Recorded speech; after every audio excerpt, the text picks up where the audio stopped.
se organizan las tareas del hogar, la distancia respecto a las familias de origen, los hijos, las primeras fantasías, el embarazo, el parto, la lactancia, el niño, el trabajo, la conciliación de la vida familiar y laboral, y un poco pues, cómo ha sido esa historia de la conciliación de la vida afectivo-sexual de la pareja con la crianza, con el trabajo, que son historias complicadas, ¿no? y difíciles. Pero bueno, pues es cuestión de escucharlas para entender qué pasa. Y bueno, pues, con lo cual podríamos decir, ¿no? que serían pilares útiles y podríamos decir ideales, en el sentido de que pues, el ideal sirve para orientar, ¿no? Que la madre se vincule afectivamente con el niño, que acepte la presencia del padre, que el padre desee estar ahí presente afectivamente, que eso se mantenga, que se pueda mantener también las circunstancias, y que el padre acepte incorporarse, pues eso, ¿no? Que acepte incorporarse a ese vínculo. Y esta diapositiva hablaría un poco de eso, del concepto de función de padre y el concepto de función de madre, o como función materna. La función materna, en líneas generales, con todas, quien mejor lo sabe es Paco, pero un poco a lo bruto, sería la función materna podría a lo mejor ser como lo que satisface, lo que ayuda a vincular, a unir y satisface el deseo del niño, ¿no? Es esa parte de paciencia, de cariño, de empatía, de satisfacción de esas necesidades frente a la función paterna, que tenía un poco la función de limitar ese deseo, ¿no? De alguna forma parecería como la frustración de ese deseo, y ahora lo escribí un poco más, y un poco como de ir separando de esa satisfacción que representaría como la madre. Y luego, pues en las culturas orientales, pues la función materna, ¿no? Está, pues, se podía pensar ligada un poco a ese lado femenino, ¿no? Y en las culturas orientales pues, se recoge, pues, que hablan como del yin, ¿no? Y hablan, pues, por eso que es un tipo de energía básica, de actitud, que no es tanto algo exclusivo del hombre o exclusivo de la mujer. Y luego, pues la otra parte sería como ese lado masculino, que sería como el yang, y que estaría vinculado cada parte a esas actitudes. La función materna, pues la describió Winnicott, ¿no? Y bueno, era un poco lo que he comentado, es esa parte destinada al cuidado, a satisfacer necesidades, a empatizar, a tener paciencia, a establecer ese vínculo, ¿no? Y bueno, hablaba del concepto de madre suficientemente buena, ¿no? Que una madre que permite que ese progresivo desapego, por así decirlo. Y la función paterna, la tradición, pues hablaba Lacan de este concepto, y sería algo así como un niño en un parque que está por pensar con el padre, entonces el niño le apetece subir un poco a un árbol, entonces el padre dice, venga, pues sube un poco, entonces ahí estaría satisfaciendo esa necesidad. El niño quiere subir un poco más, venga, pues sube otro poco, venga, pues otro poco. El niño ya vuelve a subir un poco más, ya entra ahí y está rozando el límite. Luego ya quiere subir otro un poco más, y el padre, el profesor, quien sea, la figura que sea, en este caso decimos padre, por hablamos de función paterna, le dice no, mira, porque si pasas el límite, si te subes, esto es peligroso, lo de abajo era seguro, lo de arriba es peligroso, te puedes caer y te puedes hacer daño, ¿no? Entonces, de alguna manera,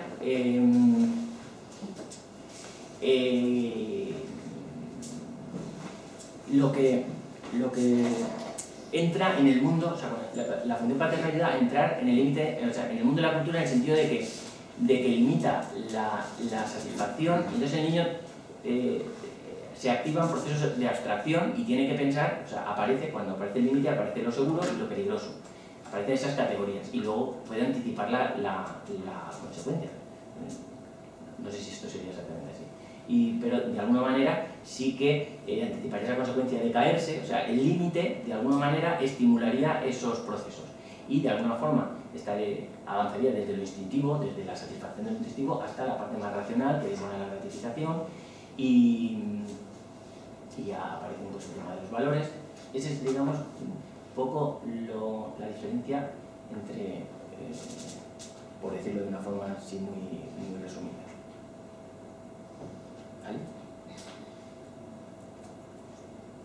Entonces, también, si se habla de madre suficientemente buena, se podría pensar en padre suficientemente bueno, pues sería un padre que está dispuesto un poco a entrar en ese espacio pues de ayudar a pensar, a la madre en este caso, pues manejar situaciones concretas que van surgiendo, pero bueno, que va más allá de padre y madre, esa función. Pero que bueno, que igual que en la literatura está recogida la madre suficientemente buena, se podría pensar también en ese otro padre suficientemente bueno, pues un padre que de alguna manera puede aportar, penetrar en la vida afectiva, un poco eso que se recogía a lo mejor en otras sesiones, ¿no? de Peter Pan, ¿no? Que el padre que no contaba cuentos, que es un lado un poco más materno, pero bueno, un poco ese padre que puede estar ahí y ayudar a hacer ese desapego. Puede ser un maestro o un profesor.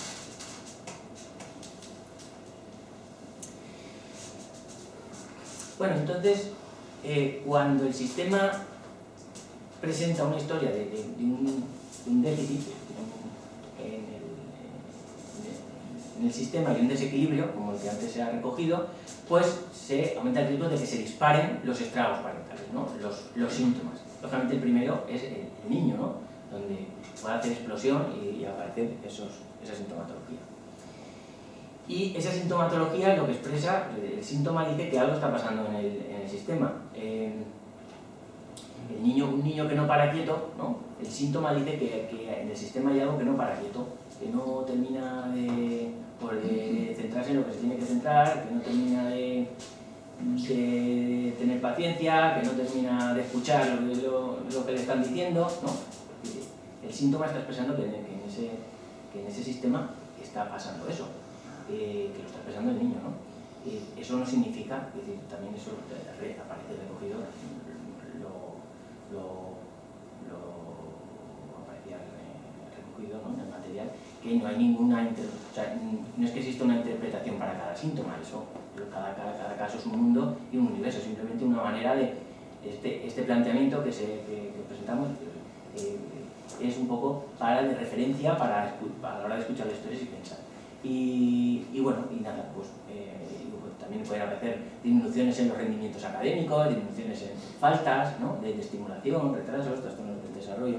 Y luego, pues por parte de la madre pueden aparecer cuadros pues bueno, pues de ansiedad, palpitaciones, ¿no? Que se le rompe por palpitaciones, ¿no? Sensación de ahogo, cuadros, siempre pensando en historias familiares, cuadros con somatizaciones, porque le duele a la mujer, ¿no? Tiene dolores musculoesqueléticos, cefaleas, le duele la cabeza, se le pone como un bombo. Pueden aparecer cuadros hipocondríacos, ¿no? Que ella está convencida de que hay un defecto en su sistema, de que hay algo que no funciona y que la gente no lo ve. Los que lo tienen que ver son quienes son responsables de verlo, pues no terminan de verlo, y los médicos le hacen pruebas y en la radiografía lo que le duele y lo que le preocupa su enfermedad no sale, ¿no? Y cuadros distímicos, pues, de alteración de estado de ánimo. Y luego, pues por parte del padre, pues pueden aparecer pues, comportamientos, en fin, ¿no? Pues, alteraciones de comportamiento, conductas de consumo, ¿no? Cuadros de afectación del año, en fin, cualquier tipo de cuadro que que pueden aparecer en el día a día, ¿no? Esto un poco como referencia. Y un poco retomando lo que se planteaba en la diapositiva del modelo de Bleichmark, que recogía Paco, cómo evoluciona el amor, ¿no? A lo largo de la etapa del ciclo vital, en esas etapas, ¿no? En esas como moradas, ¿no? Esas etapas de ciclo vital, la infancia, la niñez, la adolescencia, la adultez, la necesidad del hogar, la crianza, la madurez, la juventud. Bueno, pues en esas etapas que partimos un poco pues, de la vinculación, ¿no? Con la madre, partimos de eso, una cosa indiferenciada, ¿no? Y luego progresivamente, conforme se van desplegando esas funciones de la vida, ¿no? Puede ser la madre o el padre o cualquier cosa de la vida que va desplegando las funciones maternas o paternas, va creciendo de alguna manera. Había una primera fase de ascensión, ¿no?, que avanzaría hacia el narcisismo, ¿no?, donde se va aumentando el ego, ¿no?, diferenciando la identidad hasta alcanzar pues, la adultez, y luego está el camino de vuelta, de regreso, ¿no?, al origen, ¿no?, y que pues uno se va entrando ya en la parte más se va desapegando del narcisismo y luego pues se va avanzando, pues esa es la dirección, hacia una mayor vinculación, de que uno se va desapegando pues, de los hijos, entonces ya se va vinculando un poco de nuevo pues, a la naturaleza, al universo, no lo sé, ¿no? Ese sería un poco el viaje, ¿no?, de la etapa de crianza. Y luego entonces eso, la idea era que en esa evolución siempre hay una dialéctica y una tensión entre el narcisismo y la vinculación. Esa era un poco la idea que queríamos transmitiros, y estas son un poco del magma, ¿no?, de Don Ernesto, es un poco de las referencias que están en los blogs, pues, de estragos parentales, enfermedad esquizofrenógena, el psiquismo modular, más allá de la modularidad, y luego otros pues, conflictos agonísticos, mágicos en relación con la psicopatología y el aborto, ¿no?, con el riesgo, enfermedad mental y poder, en fin, la metáfora paterna y el orden olímpico, en fin, ese sería un poco lo que queríamos, o lo que yo tenía la misión de transmitir, que es la que me encargó Paco. Y ya está. Ya pues, le cedo la palabra me desapego de la palabra y se la doy a Paco.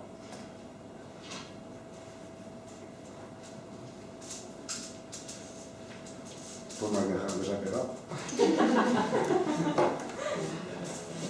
No hay que dejar desapegado.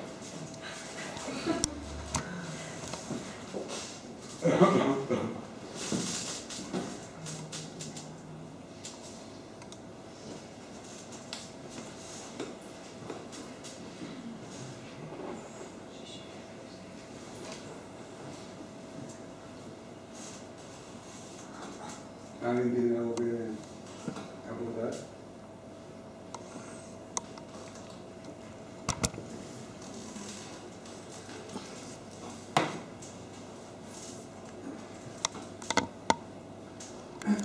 ¿Podrías ponerla? Sí. Yo iba a comentar, para hacer algún aporte clínico de estas situaciones que ha estado intentando explicarnos Juan, de que cada vez es más frecuente, y el otro día hablaba yo con Matilde, con la psicóloga, que decíamos, vamos a tener que hacernos expertos, si es que no nos estamos haciendo por obligación, de todas estas situaciones de conflictividad, de cuál es de qué lugar ocupa el padre o la madre, y de qué lugar le deja ocupar el padre o la madre, o viceversa, ¿no? Porque nos hemos encontrado de todos, desde casos que, independientemente de la situación legal, ¿no?, de la pareja, de si están casados, de si están divorciados, de si, no, eso da igual, ¿no?, el lugar que ocupa y que le deja ocupar el otro, ¿no? Y justo como anécdota ultra reciente, me he retrasado porque ha sido muy curioso que una chica que está ingresada y con sus padres divorciados, separados legalmente, y bueno, una situación muy complicada, ha venido la madre desbordada, llamando a la sala, muy enfadada, porque necesitaba hablar con nosotros, porque ayer en la visita de la sala, la hija le contó que es que había estado hablando conmigo de su padre, y no puede tolerar que hable de su padre casi que sin su autorización, ¿no? Y entonces venía a pedirme explicaciones de cómo yo estaba interviniendo con la hija respecto a su padre y respecto a la posición en que la hija pone a la madre, pone al padre, y bueno, esto que ha quedado, bajo mi punto de vista, a lo largo de la historia reciente, un poco relegado, estas cuestiones desde el punto de vista del modelo psicoterapéutico global, yo desde mi punto de vista es fundamental, y todos lo hemos de una manera u otra vivido en la consulta o en carnes propias, que el lugar que ocupa el padre y el lugar que ocupa la madre pues tienen una trascendencia en la vida. Bueno, yo creo que... Perdón. No, yo creo que en nuestra formación vivimos en una paradoja, ¿no? La paradoja es que estamos inmersos en el modelo biomédico al tiempo que tenemos que escuchar cosas como las que tú cuentas, que de alguna manera nos sacan del modelo biomédico y nos dicen que aquí hay más cosas, ¿no? De las cuales no habla el modelo biomédico, no es su competencia, ¿no? Y yo creo que el tema de la... Yo estoy convencido de que el entorno social, el entorno familiar, el sistema familiar, o como lo queramos llamar, es la etiología de casi todo, ¿eh? Yo estoy convencido de eso. Evidentemente unos tienen más vulnerabilidad que otros, ¿no? Pero la vulnerabilidad es compartida por toda la población humana. Es decir, todos somos vulnerables a la depresión, los que estamos aquí todos. Por una razón, porque la depresión es una adaptación. Y todos los que estamos aquí, pues todos tenemos genes y alelos dispersos que propician que podamos tener depresiones con más o menos facilidad. Evidentemente los que están sometidos a estresores más depresivógenos, pues, y tienen el alelo corto ese de la serotonina, pues la tienen más difícil, ¿no? Y yo creo que tenemos que reivindicar un espacio para hablar de eso, porque esto es verdad, es decir, esto es verdad. Hay madres que machacan a los hijos, que machacan a los padres, que machacan a sus propios abuelos, yo qué sé, y al revés, y padres que también lo hacen y hijos que también lo hacen. Y yo creo que eso tiene mucho que ver con nuestra disciplina y tiene mucho que ver con cosas que desde el punto de vista académico están mal vistas, ¿no? O sea, tú ves con esta historia del estrago parental a la universidad y verás lo que te dicen, ¿no? Es decir, no sé si se puede decir. Sí, sí, se puede. Sí, se trata. En la psicología, sí. Relaciones patológicas, no hay. Yo el siguiente, en cuanto a la teología, se me ha ocurrido que es como el medio de cultivo, como cuando tú pides un inocultivo, ¿no? En función del medio de cultivo que utilizas, crecen unos bichitos u otros. La carga genética, la potencialidad, lo que todos llevamos, en función de nuestro entorno familiar, posiblemente crezcan hongos o bacterias o lo que sea, ¿no? Y nos desarrollaremos una patología u otra, en cuanto a lo importante que es el entorno familiar para que florezca. Sí, y al revés, hay niños que son insoportables. O sea, hay niños que son imposibles de criar porque no tienen el potencial para depender de la recompensa, por ejemplo, ¿no? Los niños que tienen una baja dependencia de la recompensa, ¿cómo se les educa? Pues no responden al castigo, no responden a las normas, no responden... Quiero decir que todo eso entra también en los estragos, ¿no? Tanto de una parte como de otra, y de lo biológico a lo cultural. A mí me gustaría, sin embargo, hablar un poco de un concepto que Barea ha tocado así de pasada, y es el concepto de la maternidad y la paternidad como hechos biológicos y culturales, ¿no? Es decir,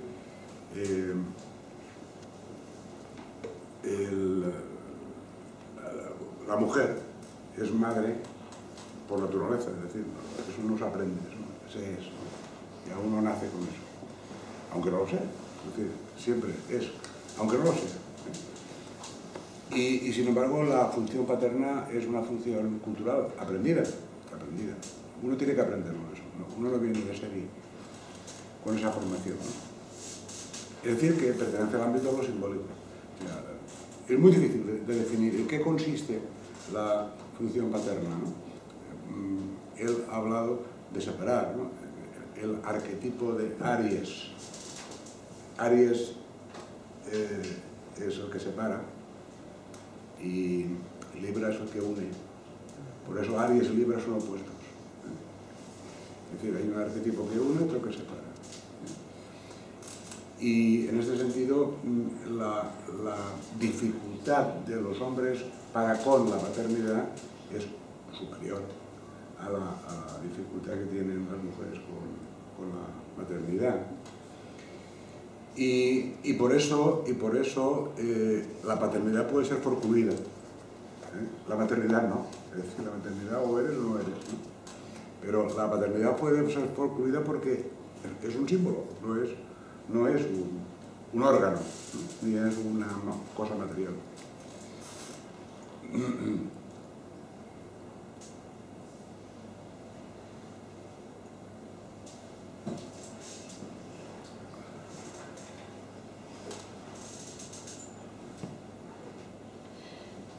Didi.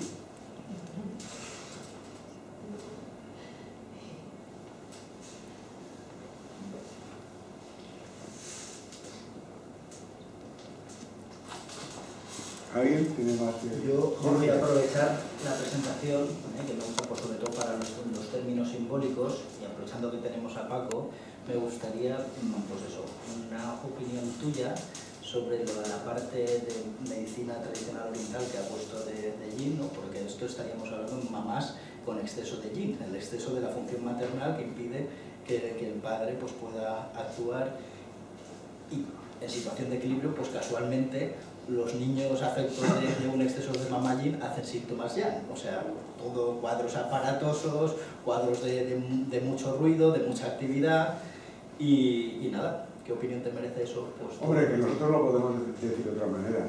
Nosotros lo decimos el narcisismo, es decir, ¿el narcisismo qué es? El narcisismo es, puesto que es mi hijo, forma parte de mí. Y como es un niño, soy yo. Es parte de es decir, no hay una separación entre la madre y su hijo. A eso le llamamos narcisismo, también se le puede llamar psicosis, se le puede llamar como queramos. Pero en realidad es la percepción que tiene la madre de que su hijo forma parte de ella.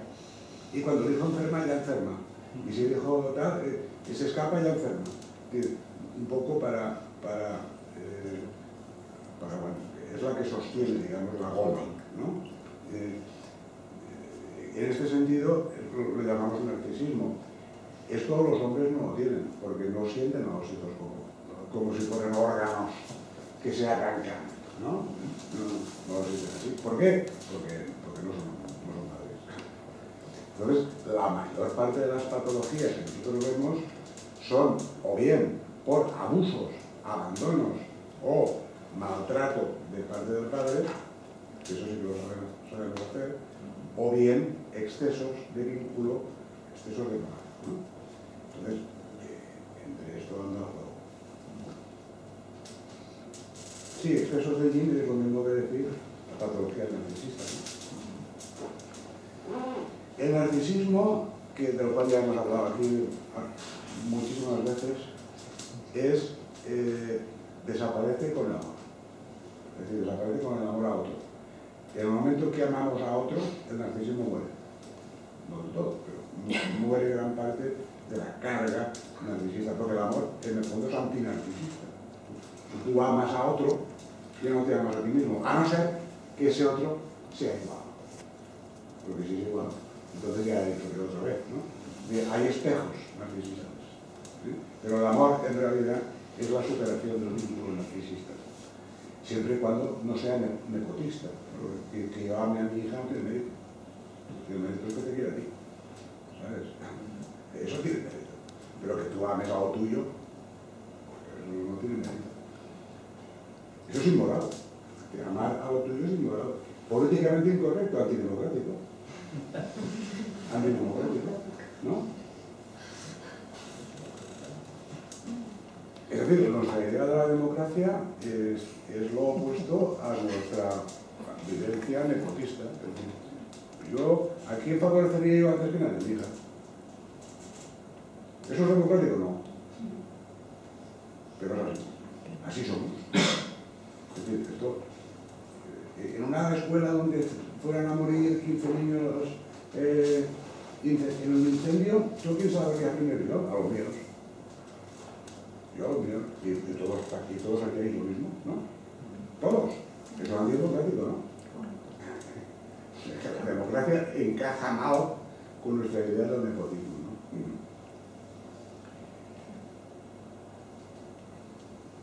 Y de hecho, hay un artículo muy reciente, tan reciente como que lo leí hace 2 días, y relacionado con la oxitocina. Vosotros sabéis que la oxitocina es una hormona que se ha relacionado mucho con el amor, con la fidelidad, con la sociabilidad, con no sé cuántos, con todo esto, estas cosas positivas, ¿no? Pero en realidad la oxitocina es una hormona de estrés. Y sin embargo la oxitocina tiene muy buena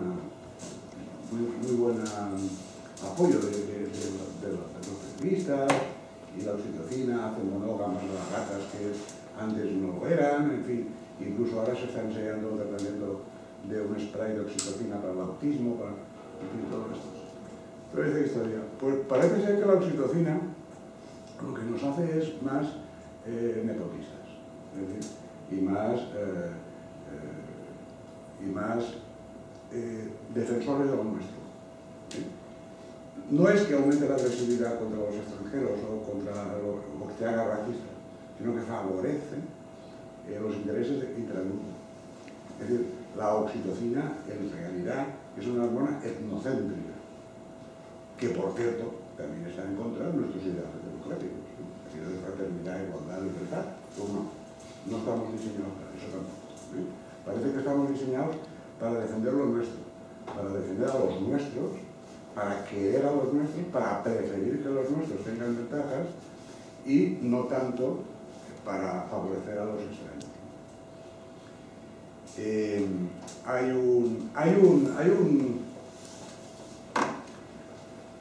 un experimento muy interesante que no sé si vosotros lo conocéis. Es un experimento que consiste un experimento de la teoría de la decisión, y que consiste en que te dan a elegir entre 2 alternativas morales, ¿no? Eso es lo que se llama el test del tranvía. El test del tranvía es una vía que va por aquí y una vía que va por allá. Y tú tienes el botón para desviar al tranvía por la izquierda o por la derecha. En la izquierda hay un tío acostado en la vía. Y en la otra vía hay 5 tíos, ¿no? Entonces les preguntan a una serie de examinandos y les dicen: ¿usted a quién salvaría? ¿A la izquierda o a la derecha? El 95% de las personas eligen salvar a 5 en lugar de 1, ¿no? Lógico, ¿no? Pero el tema neurofilosófico tiene otra dimensión. Ahora imagínate que tú, en lugar de desviar al tranvía, estás encima de un puente, y en el puente hay un tío que lo puedes tirar, para que pare el tranvía antes de que llegue a los 5 individuos, ¿no? Entonces ahí ya la cosa ya no está tan clara, porque hay que tomar una decisión que implica una intencionalidad, no es un voto, hay que empujar, ¿no? Entonces resulta que el 95% de los probandos no tirarían al tío ese y que el tranvía atropellara a los 5, ¿no? Entonces esto es un experimento clásico de teoría de la decisión. Todo el mundo sabe que cuando tiene un botón, no es lo mismo que una Kalashnikov, el botón es un botón, una cosa impersonal, pero empujar a un tío y ya la cosa cambia. Bueno, pues lo que se ha hecho últimamente es hacer el mismo experimento, pero con oxitocina. Es decir, a los probandos se les dio oxitocina intranasal. Y se modificó algo en el experimento. De manera que en la segunda parte del experimento, el tío que había que empujar se llamaba Mohamed.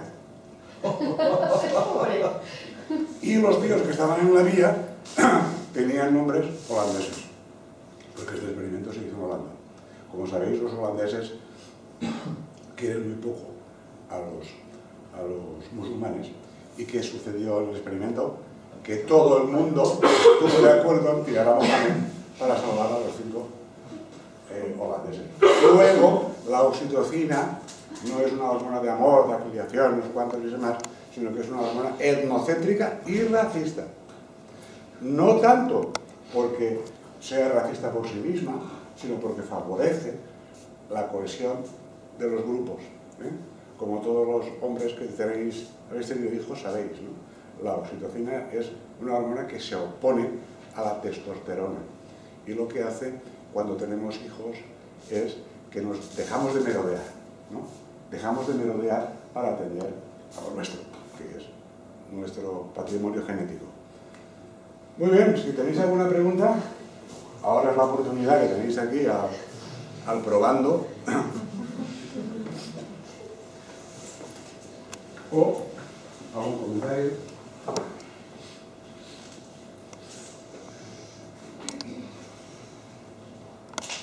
Muy bien.